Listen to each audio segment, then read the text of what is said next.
Hello, so this is going to be interesting. I'm Russell Quirk, and this is a new friend of mine, Cameron Carter. Yeah. Sorry, I didn't mean to tell you your name, I'm sure you know it. So look, if ever there were two controverts in the property industry, I guess it would be apparently me, insofar as me being rather outspoken. And Cameron, I think it's fair to say that recently you've had the finger pointed at you for being kind of rather straight talking too. I've had a few messages. So if anyone that doesn't know, Cameron is a kind of an ex-PurpleBricks local property expert and also training head who obviously has quite some experience at PurpleBricks and, in fairness, other estate agency businesses that he's worked at too. PurpleBricks for me obviously were a competitor when I ran eMove, so obviously I was kind of head to head with PurpleBricks. And I think that the conversation we intend to have here is one that is definitely about PurpleBricks, kind of unashamedly, but one that's kind of warts and all, the good and the bad, insofar as in particular Cameron's kind of recent experience really. And it's really not to throw them under the bus, but it's just to kind of tell it how it is. I think in the property industry over recent years, there's been a lot of criticism, perhaps somewhat understandably, of online agents and the claims that have been made, and yeah, including eMove, and a lot of kind of smoke and mirrors really. So I think it's really about time that there was conversation to be had in a very kind of full, frank, open and honest way, as we're about to have, insofar as, you know, what certain businesses are really like to work for. So so I guess in the vein of Frost and Nixon, this is really, or maybe actually many people would be too young to remember this, but there was a very famous interview between Bill Grundy and the Sex Pistols, which famously was got banned for all sorts of loud swearing and shenanigans, so hopefully this won't go that far. But I'll take your word for it. Yeah, well, look, let's see. But look, this will be no holds barred. If the PurpleBricks lawyers are watching, fine. We're not going to say anything that isn't true or that isn't just born on experienced opinion. So look, let's kick off. And I guess, Cameron, my first question really has to be that you've recently been kind of called out, I guess, as being somewhat controversial in terms of some of the things that you've accounted for insofar as your experience at PurpleBricks. The question, I guess, therefore has to be, why have you come out and kind of decided to be so frank about your PurpleBricks experience? Yeah, that's a fair question. Two things really. So I was a little bit burnt by PurpleBricks more recently. Like I say, when I first joined, it was a very good company, and we'll come on to that in more detail. I was let down recently by PurpleBricks, even after leaving on good terms. But I think actually having some really close friends, people that work within PurpleBricks, hearing their stories, hearing their disgrievances, I think it's fair to say that I would want, if anyone else is going to be looking to join, go in with their eyes open really, and that's for me the purpose of the interview, to make sure people have the full facts. Yeah, okay, and that's fair, because often with most businesses, not just PurpleBricks, but the hype and I guess the marketing, both in terms of the way that the business is portrayed to the consumer, but also in terms of the way a business can be portrayed to potential recruits, so potential, in this case, local property experts. You know, perhaps the reality and the marketing hype are slightly different. So is that what we're saying, that there is a difference really between the way PurpleBricks perhaps sometimes portrays itself in those very expensive marketing messages versus the way that it really operates? Yeah, I think there's a difference. I think some people have really positive things to say. Unfortunately for me, most of my experiences with other people as well will be more towards the under-promised. So it'll be interesting to answer some of your questions and sort of see where it comes from that. Yeah, okay. So what are your misgivings about your PurpleBricks experience then? So I would start with, I would say the earnings. Although I will be the first to admit I did very well out of it. Not a lot of people do, unfortunately. And we've all seen the job adverts advertising 40, 60 OTEs. I think they're very unrealistic. So £40,000 to £60,000 as a reasonable amount of money that a local property expert can expect to earn? Outside of London, I think that those figures are exaggerated. By how much? I would say the average LP is taking home 30 to 40, absolute maximum, and that's good work. Yeah, yeah. Good work. Which I guess some would say is not bad, but then I guess let's be clear that local property experts at PurpleBricks are purely self-employed, so they're paying all their own overheads, car, and would it be true to say that apart from the earnings, they're on their own? I mean, is there much support? You have your team, your local territory team. If you've got, and then again that comes down to whim. If you've got a good territory owner, which unfortunately I've found are few and far between, then you'll be okay. You'll have that support network that the territory owner is supposed to provide. Unfortunately, a lot of the TOs, in my own opinion, are they're not on their own merit, but more a matter of first come, first serve. In fact, a lot of their LPBs would probably be better than the territory owners. And we've got to remember that these territory owners weren't business people first, they were just estate agents.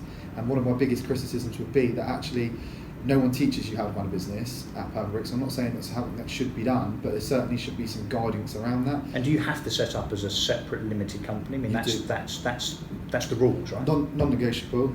Local property expert will be under that ruling self-employed. Right, okay, fine. All right, and I guess, look, if you look at the numbers in terms of, and obviously PurpleBricks are a publicly listed business, so you can see the numbers. So if you look at revenue, if you look at the amount of properties they list in the UK, then you multiply that by the amount of money that an LPE will earn. So typically that's, what, £150 per LPE? So yeah, it's quite interesting. So a territory owner will get £200, outside of London this is, for an instruction within their territory. Of that, the LPB will normally get £150. Yeah. AV package costs the customer £300. PurpleBricks take £150. LPE will get £125, leaving the territory owner £25.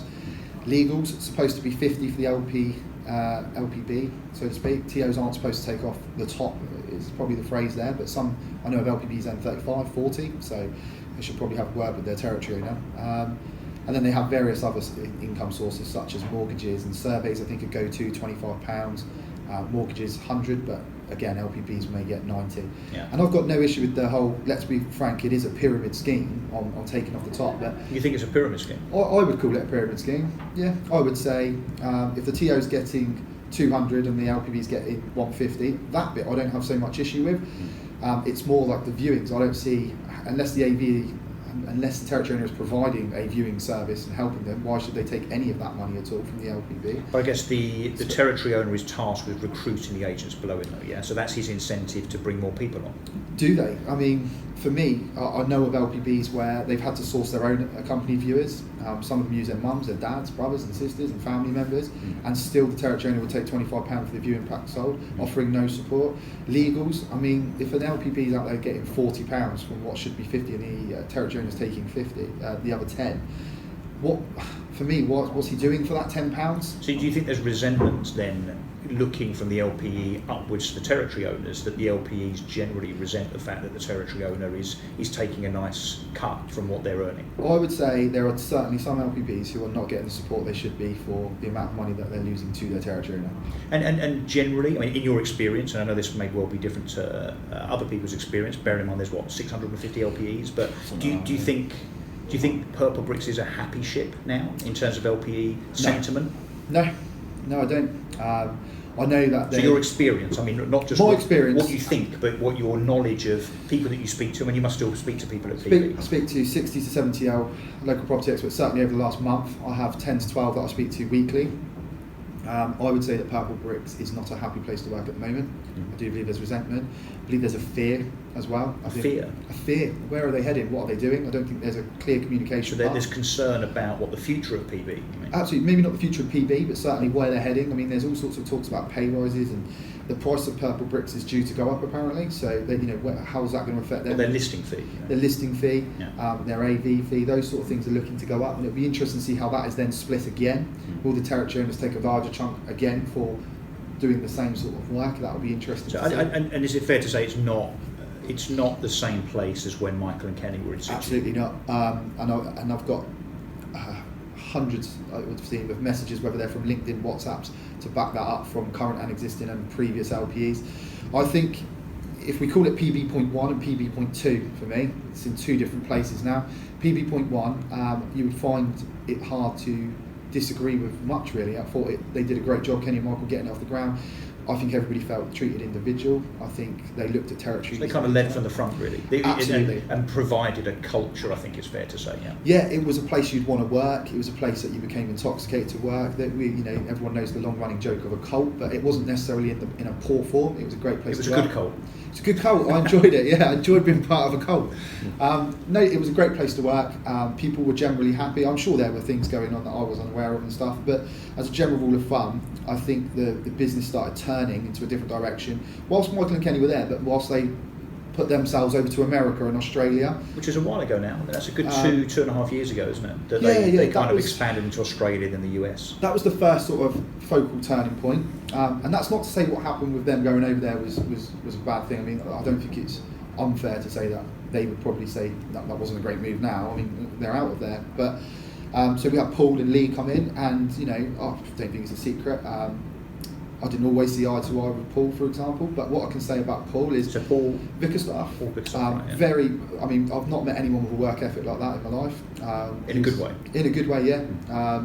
Fantastic guy. He was really straight to the point. The thing with Paul is he still had the passion which Kenny and Michael had. So bringing in Paul was still passion, and that's what people wanted at this stage. Working for PB, you still wanted your leaders to be passionate about what we were doing, where we were going, and Paul certainly had that. I didn't have as much interaction with Lee, but there's no denying that Lee brought abilities to PurpleBricks that we might not have had before. He's a very experienced chap, he's a very intelligent man. I don't know what went on behind the scenes within that sort of circle. That's certainly a very senior man. But do you think the catalyst for the change in the business was when Michael and then subsequently Kenny left? That's the big change. So you had sort of that middle gap with Paul and Lee, which was still a good place to work, in my opinion. It was changing. But and of course none of those individuals are left now, right? No, exactly not. And you've got to feel, Paul and Lee, for me, had almost impossible task. How do you follow Kenny and Michael? I mean, that's not something anyone would want to do. In my opinion, it's very hard to follow a founder. But I think they did the best they could do, and it was a great place still. It was when they all left, Michael and Kenny left, for me, that became PB.2. And you've got to look at the leadership team that's there now. I have had very little interaction with Vic, but I know he's not an estate agency background. His background is moneysupermarket.com, right? That's it, yeah, and I'm sure that there's crossovers that he'll be able to help PurpleBricks with in regards to the tech. Got no issues with that at all. It's when you look at the finer things, so you've got Michael Bruce's brother-in-law, Stuart, running head of recruitment, who, as far as I'm aware, again, no estate agency background. What does he know about looking for a good estate agent? PurpleBricks, when I joined, prided itself on bringing the best through. I certainly think during my time it became more of a bums on seat process. So do you think you can run a big business without having what they call domain experience or without having property experience? So can you run, I mean, look, famously actually there's Nick Budden, who runs Foxtons, previously didn't have property experience. Peter Long, I think it's very obvious, at Countrywide didn't have property experience. I think that particular chicken is now coming home to roost. So, but do you think that it's deficient insofar as a business employing someone at its head that doesn't have that domain experience? I don't think it's a massive issue if they're willing to seek guidance and surround themselves with people that do know the property market. Property and tech are still different. I know prop tech is coming in and so forth, but you still got to have some sort of property background. Massively overrated prop tech. Yeah, massively overrated. So that's another video. But I would certainly, if I was a Vic, surround myself with more people that were property. But do you think one of the problems at PurpleBricks 2.0 is that the hierarchy, the management team, are not listening? Yeah, 100%. I mean, they got some really good regionals, which is a shame, but I believe, unfortunately for PurpleBricks, the regional role is almost insufficient. You're trying to deal with what you call self-employed people, so where is your domain?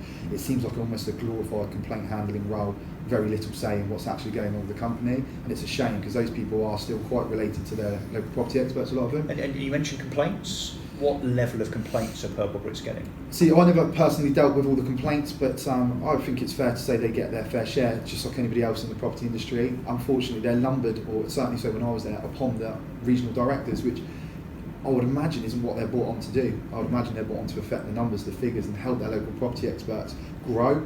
I think by putting the complaints with them, even if it's 5, that's going to take significant time. But it's interesting because you've gone on record recently to talk about Trustpilot reviews and how individual Trustpilot reviews can be removed when the LPE that those Trustpilot reviews relate to leaves. Yep. The Trustpilot reviews then don't seem to reflect the fact that you're saying that they get their fair share of complaints.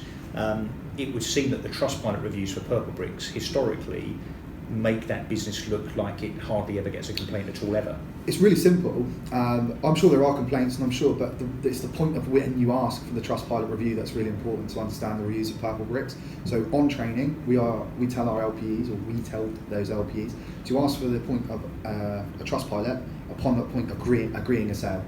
Okay, not listing, sale. Agreeing the sale. Yeah. Some people, when you're first starting out as a property expert, you'll ask after the valuation, get your numbers up, get some good reviews, get your confidence up. I've got no issues with it. But isn't that just halfway through the job?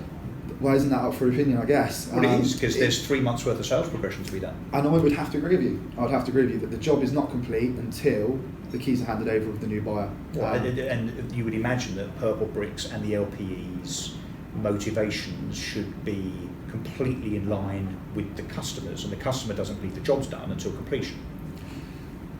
Yeah, I would agree. I think you're asking the customer at their highest point of ecstasy, for want of another word. You know, they've just agreed to sell on their house, they're over the moon, they're excited.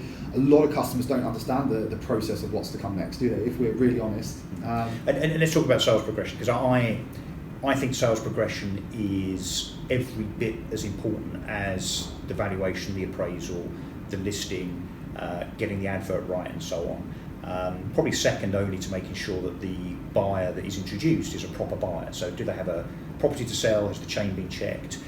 If they're cash, getting proof of cash, agreement in principle and so on.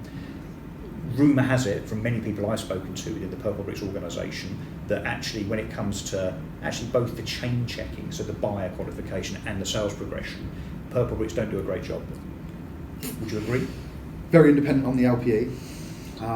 You are trained to ask for a chain check.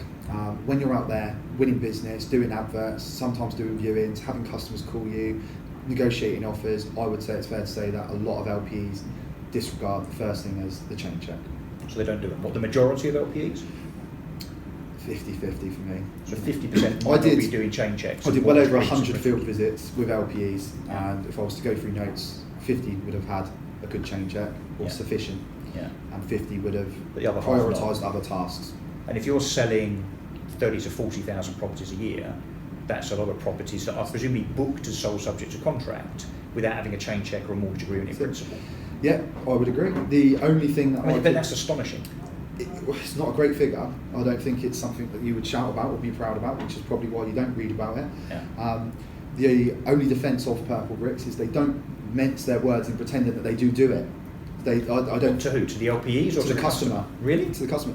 Because I remember PurpleBricks having, I'm going back to about 12 months or so now, but having a page on their website that actually showed what they did and didn't do. And in fairness to them at the time, there were lots of red crosses next to the things that they didn't do relating to sales progression in particular. So not so much the chain check and the AIP. We then replicated at eMove that page to show what PurpleBricks didn't do, because we didn't believe, and I still don't believe, that they're a full service estate agent. Within days, they took that page down. Yeah, they removed that page you're referring to was called the Post Sales Charter. And they took it down. Yeah, I mean, so that's not very transparent. It's gone, I guess. I mean, I never paid much attention to looking at it from the page sort of perspective. But on training, an LP is told to do a chain check, to do compliance on buyer, to do compliance on vendor upon instruction. Got no qualms with that at all. Does anyone check that though? So it's all very well doing the training as you were doing, but does anyone then say to the LPE a month, 3 months, 6 months down the line, right, I now want to see every single property you've listed and sold and marked as sold subject to contract, and I want evidence that the chain has been checked and the proof of funds has been checked? No, there's no process for that. What they are good at is compliance. So you can't put a property live now without compliance. They have to send that in. The LP will have to send in AML. Yeah, the vendors, anti-money laundering. They'll take full ID and a compliance team set up. Buyer AML too. Yeah, absolutely. Yeah. They are very good at their compliance. I won't take that away from them. I'd like to think that they've somewhere had a lesson where they've made sure that is. Or had a visit from HMRC, perhaps. Yeah, they got a good process. You know, it's quite frustrating actually as an LP. You know, because sometimes it could take a day or two to get a property to the market, or an hour. It doesn't whatever you promise the customer, but it's you've got to wait to be confirmed that you can put that property on the market, which is great. I've got no issues with that. So the issue is, like you mentioned, the chain checking and so forth. I don't believe it always happens, and I think that a lot of high street agents watching this will probably agree that they will chase local property experts.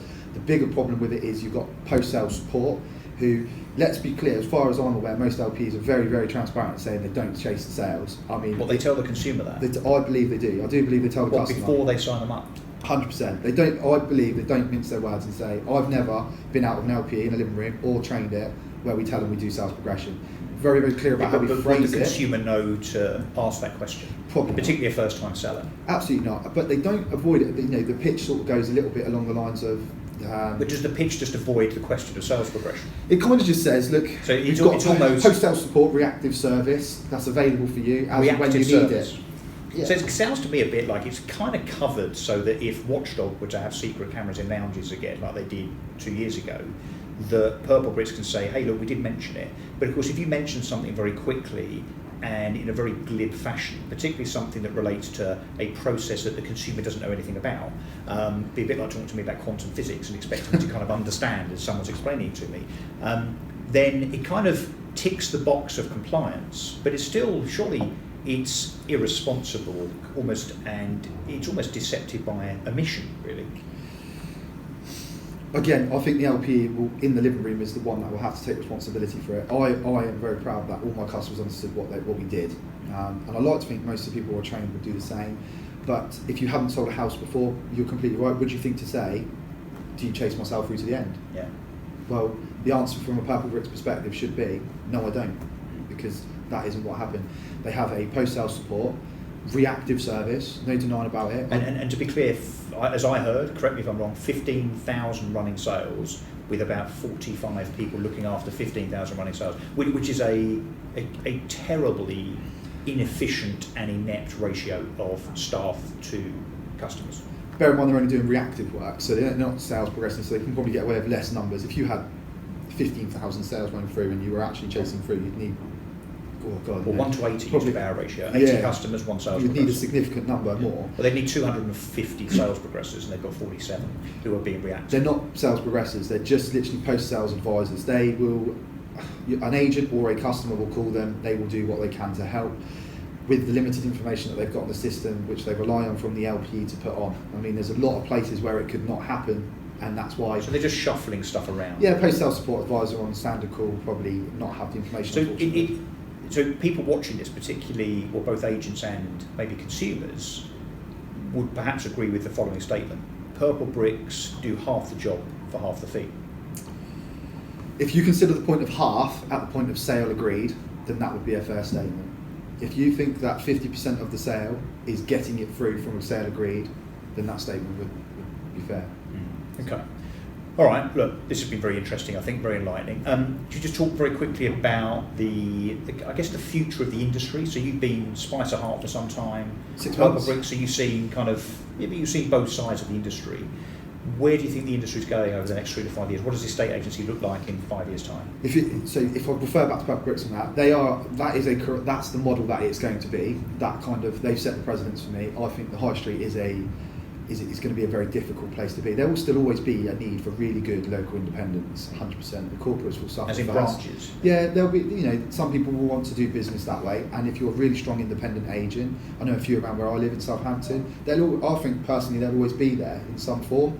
But the predominantly future of estate agency, 90% will be self-employed agents, working maybe as a form of franchise or something along those lines, earning... With or without branches? No, without branches, because I believe the brand is what's becoming irrelevant almost, and it's the person, the reviews, the one that does all the hard work. Yeah, and almost Americanised. I hate to use that word, but you've got all those self-employed agents running around working damn hard, trying to win business. There's no territories that you can work in. You might specialise in a territory, for example, where you live, but you could list house in the other side of United Kingdom if you wanted. It's your business. You do that. I think that's the future. So that person's local knowledge, the relationship that they nurture then with the client being very, and get paid a fair fee for doing That's the bit that maybe some of the online agents are going wrong. £150, £200 for that work. I know they do all the marketing, and let's be frank, PurpleBricks do spend an absolute fortune on advertising to give their LPs leads. So I've got no denying 17 million a year. Yeah, I mean it's bonkers, and good for them, and it does create leads. There's no doubt about it. The average agent will see with an average availability 25 to 30 leads, in my opinion. The ones that are offering sort of 9 to 9, Monday to Sunday, probably are pushing 50 valuations. That's absolutely fine. But even if you do those sums, and let's say you're a great converter and you're doing 50% of 50, it's 25 instructions, times 150, it's still not great money. So you're earning about, as you said earlier, 35k, but it's not what they bill it as. I mean, PurpleBricks will say that you can earn potentially, or the typical LPE will earn 50 to 60k. But anyway, look, we've done the PurpleBricks thing, I guess. But all right, so you think the landscape for estate agents looks a bit different. So full fee, no branches, kind of Americanised. But actually, I think importantly, where the individual earns what they deserve to earn. That's the bit that's key. The estate agents will be taking 70-80% of their fee that they earn. So your £3,000 fee, they'll be taking £2,500, £2,000 of it. in the long run. And rightly deserved. Estate agents should be able to work a little less, look after their customers a bit better, and it should be more about the quality than the quantity. Rather than chasing volume as perhaps PurpleBricks and how simple and Yopa are doing. You have no choice. If you want to earn a living, you need volume. And I still believe they do a great job in selling and things like that. I think that, they take on. I mean, from the customer's perspective, let's be honest, they probably do sell a lot of houses, PurpleBricks, because if you're paying a fee regardless, you're kind of motivated to sell your house. We keep gravitating back to the PurpleBricks. We can't help ourselves. But no, you can't. But they, I'm sure they sell well because they attract a motivated client, don't they? You wouldn't park with PurpleBricks if you weren't sure on selling or you wanted that specific house down that road. Well, that's an interesting question then. So, what do you honestly think the PurpleBricks listing to completion ratio is, from your experience of working there? And it is purely my own opinion. And it's an estimated, half-educated guess, 70%. So you think 70% of what they list completes? Yeah. With PurpleBricks, rather than it going to a second agent and them selling it? No, 70%. And that probably seems quite high. And a lot of people probably think, well, I only sell 50% in my high street branch or 60%. Yeah. But you have to remember, and it just goes back to that, they will attract motivated sellers. Because they paid up front. You are committing to pay that fee. Yeah. You are coming on the market. You have an intention to sell. Yeah. So for me, there's 30% of people that are taking that, but not selling in my opinion. Fair enough. Look, so quite a lot. You're the man that was there, kind of in the thick of it with PurpleBricks. So look, that's interesting to know. So finally, as we wrap up, what's next for you? You've been completely put off estate agency now, given your I'm not going. It's not something I'm looking at immediately. I'm not going to lie. I mean, I do believe the model is there for PurpleBricks and that kind of futuristic self-employed agent, and I would certainly be interested in taking something along those lines. For the time being, I'm not currently looking for a job in a estate agency anymore. I'm going to look to change career. So you're a bit burnt? Yeah, it's not just the PurpleBricks, it's just I've become a bit, over time, disheartened with it all really. I mean, like I say, I went to Spice of Heart and I got nothing against Spice of Heart at all. That wasn't for me. That realigned that actually the model is what we just spoke about, going long term. What, as in their model being very traditional is not the way forward? Yeah, I mean, certainly. I mean, Paul Smith definitely runs it as a very old-fashioned business, I think. It's an independent on paper, isn't it? It's a bit more like a corporate, I think, isn't it? I would call it a corporate company in the way that they operate, the way that they run. I certainly wouldn't call it independent, but I didn't have a terrible experience by heart. It just was not for me. I think it's hard to readjust after PurpleBricks, and the people that leave PurpleBricks have got to remember that. It is because you do get that flexibility. And there's two ways of earning with PurpleBricks. You will earn fairly well, but you'll work and you'll have really hard work-life balance won't work for you, or you'll try and keep that flexibility. You won't earn what you need to earn. So you've got to be really, really clever when you're going in. What's more important to you? But once you've worked PurpleBricks, I tend to find a lot of my people that have left from PurpleBricks, they don't tend to go back to the high street, if I'm honest. They tend to change career, change trade, because it's very hard to readjust. It really is. So it would be an interesting change for them. That's not a great advert for PurpleBricks. Let me read you something actually before we go. Of course, please. It kind of attests to what we've been saying really. I looked on Glassdoor. I don't know if you're familiar with Glassdoor. So Glassdoor, review website for companies. Yes, for staff, particularly. And look, there's some good ones on there for PurpleBricks. I've got a few myself on there. Well, you have, yeah. But there's some pretty terrible ones as well. And here's one, just as a kind of tongue-in-cheek, jokey aside before we go. This was posted on the 23rd of May. I won't mention the person's name that posted it, but it's on there if you want to go and look. I'd rather spend a year in Guantanamo Bay than work at PurpleBricks again.